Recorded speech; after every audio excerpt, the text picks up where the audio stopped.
Donc autre topo, la table ronde 36 sur l'encomprésie et la constipation qui a fait salle pleine aujourd'hui, ce qui est la preuve quand même que c'est un sujet qui nous concerne tous en tant que pédiatres, avec 3% des enfants qui sont concernés et ça représente quand même 5% de nos consultations. Donc concernant les critères diagnostiques, le diagnostic il repose sur les critères de ROM, les critères de ROM 4 et il faut savoir penser aux facteurs, connaître les facteurs qui orientent vers des causes organiques. Donc l'encomprésie qui est le fait d'avoir des selles volontaires ou involontairement dans des endroits, des environnements inappropriés, au moins une fois par mois pendant 3 mois. Ça peut être associé à la constipation, ça peut aussi être sans constipation sous-jacente. Donc la physiopathologie, c'est un cercle vicieux.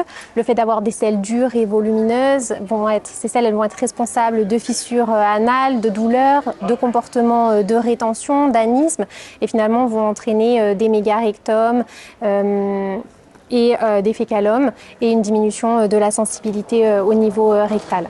Il y a une très belle vidéo par l'AFPA, Firmin l'intestin, que je vous conseille de visionner, qui reprend la physiopathologie pour les enfants. Donc le premier enjeu du topo, c'était l'intérêt des explorations fonctionnelles. Finalement, elles sont multiples. On retiendra qu'il n'y a pas forcément un intérêt dans la constipation qui n'est pas réfractaire et c'est surtout intéressant dans les constipations sévères, réfractaires au traitement ou d'origine organique.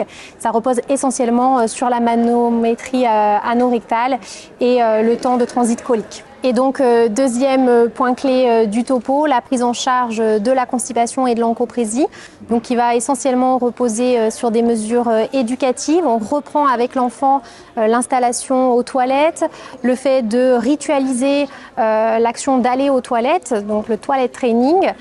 On va pouvoir utiliser des outils à visée éducative tels que l'échelle de Bristol et reprendre aussi tout ce qui est mesures hygiéno-diététiques avec une bonne hydratation, le fait d'avoir une alimentation variée, riche en fibres et une activité physique régulière.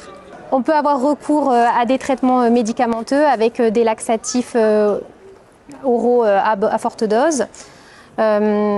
Et également toutes les techniques de bowel management avec l'évacuation du fécalome.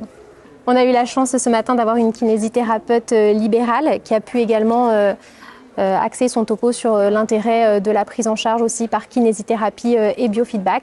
Le fait de voir avec l'enfant, de reprendre la prise de conscience des muscles du plancher pelvien, des muscles du diaphragme, des muscles abdominaux, de pouvoir avoir recours à des techniques de relaxation des muscles du plancher pelvien et d'apprentissage de la poussée défécatoire. Donc finalement, 90% des constipations vont être accessibles à ce traitement médicamenteux. Est-ce qu'il y a une prise en charge, une place pour la prise en charge chirurgicale? La recto-sigmoïdectomie, on retiendra finalement que c'est vraiment de dernier recours et extrêmement rare avec une expérience finalement qui est encore assez faible.